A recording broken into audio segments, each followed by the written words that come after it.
decíamos, para empoderarse también hace falta contextos que lo favorezcan, ¿no? No es solo hay que crear oportunidades, pero hay que posibilitar que eso se lleve a la práctica. Antes hablábamos de que los jóvenes frente a un contexto determinado se inhiben, porque tal vez aquí hay cuestiones también respecto a cómo se entiende el poder, cómo se comparte el poder y quién tiene el poder, quién determina, ¿no? Tú hablabas, bueno, pues igual son los proyectos los que definen. Porque además, como ya hemos decidido qué vamos a abordar, cómo lo vamos a abordar, qué vamos a evaluar, cómo lo vamos a evaluar, ya tenemos los indicadores de evaluación, el encargo que nos han hecho, etcétera, muchas veces no, es de arriba abajo y esa horizontalidad y esa participación se pierde un poco. Yo no sé, Joan Manel, pero igual tú crees que es posible una redistribución de poder entre las generaciones. ¿Tú crees que eso lo vamos a conseguir? ¿Lo podemos conseguir?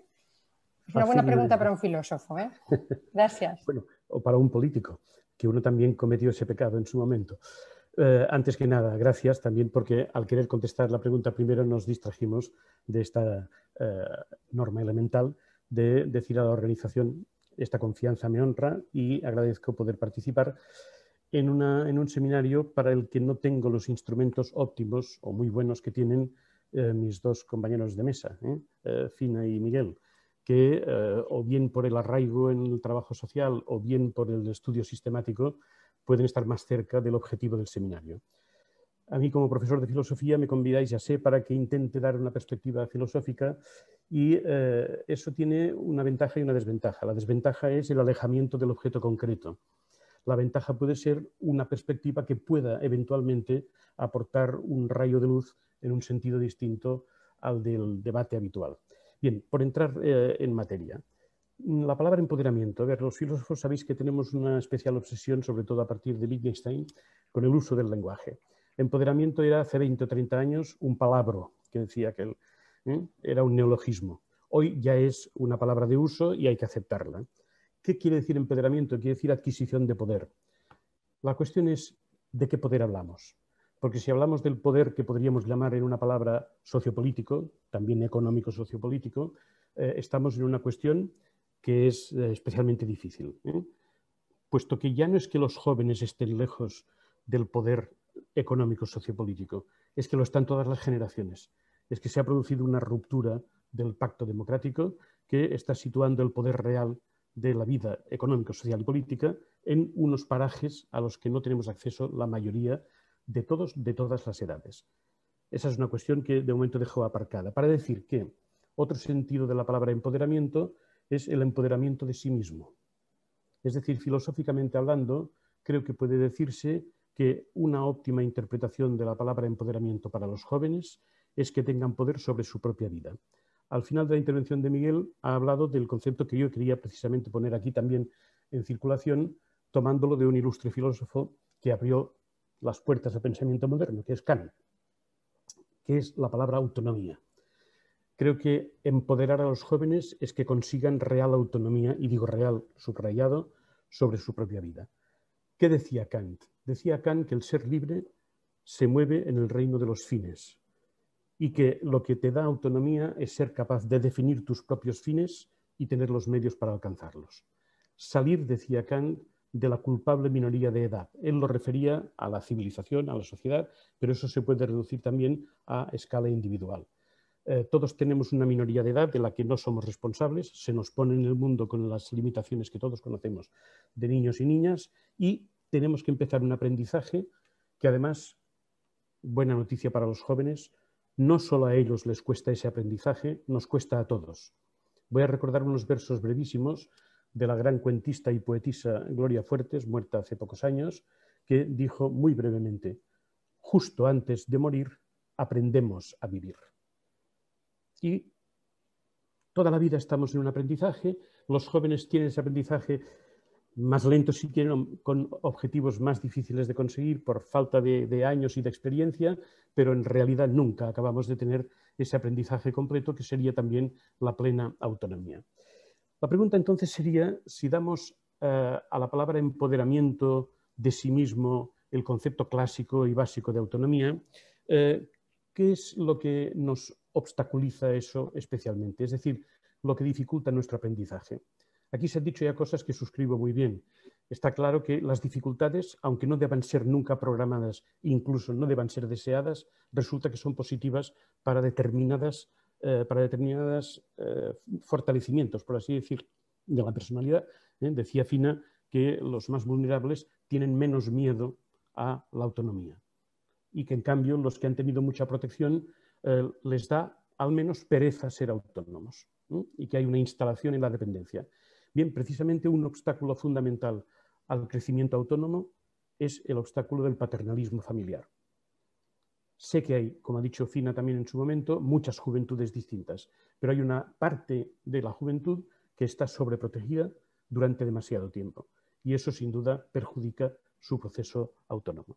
Tenemos también, y eso es echar agua otra vez donde ya ha llovido mucho, una educación excesivamente curricularista, donde los aspectos de formación de la personalidad no son tenidos en cuenta, los aspectos de compromiso cívico y social tampoco, y en cambio todo es obtener unas calificaciones para tener una nota que te permita unos estudios supuestamente brillantes. Es una educación reduccionista tremenda que tampoco ayuda, por tanto, a la autonomía de los jóvenes. Es también perjudicial un cierto clima social de transferencia de responsabilidades. Eso lo denunció ya el gran liberal Isaiah Berlin en su momento. Estamos entrando en un momento en que todo el mundo cree tener derecho a que alguien resuelva sus problemas. Y ese alguien, no vamos a ponerle nombre, pero alguien. Puede ser el maestro, puede ser el médico, puede ser el técnico de ayuntamiento, puede ser quien sea, el poder político, etc. Pero la responsabilidad de la propia vida es un discurso que hemos permitido absurdamente que quede en manos de los neoliberales. Cada uno es dueño de su propia vida, dicen los neoliberales, sí, en un sentido ya sabemos cuál, competitivo y ventajista. Pero yo creo que desde un pensamiento progresista deberíamos decir que efectivamente debemos ser dueños de la propia vida, es la única forma de ser autónomos, libres y vivir en el reino de los fines, no en el reino de los medios, que no es el reino de las personas desarrolladas. Este clima social es también individualista, esto es también reiteración también de algo que hemos dicho antes y algo que ha salido como un elemento de poder de los jóvenes actuales, que es cierto, que es el que podríamos llamar el relativo, pero poder digital. Son dueños del mundo de Internet, es verdad. Pero también es verdad que son víctimas de esa moderna enfermedad, aparte de la triste pandemia, por supuesto, que es la infoxicación. Es decir, una sobreabundancia de información sin criterio para selección, sin criterio para valoración, ponderación o crítica, y eso sin duda impide un instrumento muy, muy útil para la autonomía, que es la reflexión crítica personal, ¿no? Y también ha aparecido, pero creo que hay que subrayarlo una vez más, las desigualdades, sin ninguna duda, son perjudiciales absolutamente para la autonomía de las personas, especialmente de algunas. Perdón, que se me desmonta el tinglado. ¿Qué pasa con las desigualdades?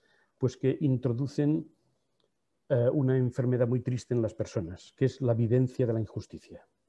Ser tratado injustamente es de las cosas peores que te pueden pasar. Y es verdad que hay muchos tipos de injusticias, desde la violencia que pueda producirse en una familia hasta la injusticia estructural de la sociedad. Toda ella es siempre provocadora de un profundo sentimiento de frustración y de disgusto. Y un mundo laboral que, como dijo Sennett en su momento, es profundamente corrosivo. Alguien ha hablado también, de mis compañeros, de precariedad. Lamentablemente es una palabra también de moda, tristemente de moda, porque tiene todo el fundamento. El vivir precario a que condenan a muchos jóvenes es absolutamente nocivo para su ejercicio de empoderamiento sobre sí mismos, para su propia autonomía. Bien, yo terminaría diciendo que perdonéis la entrada así de la filosofía desde como que quien vuela en un dron, un poco alejado del terreno, pero como buena noticia diría que aunque no existe una filosofía de la juventud o una filosofía para la juventud, una de las partes más importantes de la filosofía, que es la ética, nació para la juventud. Recordad que el primer gran tratado de ética, que es Aristóteles, Ética a Nicómaco, lo escribe para su hijo joven, para que aprenda a vivir, para que aprenda, en su concepto no era la autonomía, pero era la virtud, pero en cualquier caso abrió ya una puerta que siglos después Kant reforzará con estas ideas de mayoría de edad, de autonomía, de vivir en el reino de los fines, del que nos aleja, antes habló Miguel, de el presentismo y el pragmatismo de la juventud. Pues bien, tanto presentismo como pragmatismo nos alejan de la reflexión sobre los fines. El presente y el pragmatismo son de un concretismo que empobrece. Pues bien, después de Kant la ética evidentemente ha evolucionado y hoy estamos en lo que podríamos llamar la última clave de la ética, que es buena para los jóvenes también, que es la llamada ética del cuidado. De la ética de la virtud antigua pasamos a la ética de la autonomía kantiana, pasamos a la ética utilitarista del siglo XIX y hemos llegado, ya era hora, a la ética del cuidado. Y las generaciones deberían aprender a cuidarse unas a otras. Sería un gran principio ético que favorecería absolutamente a todas, a los mayores y a los jóvenes.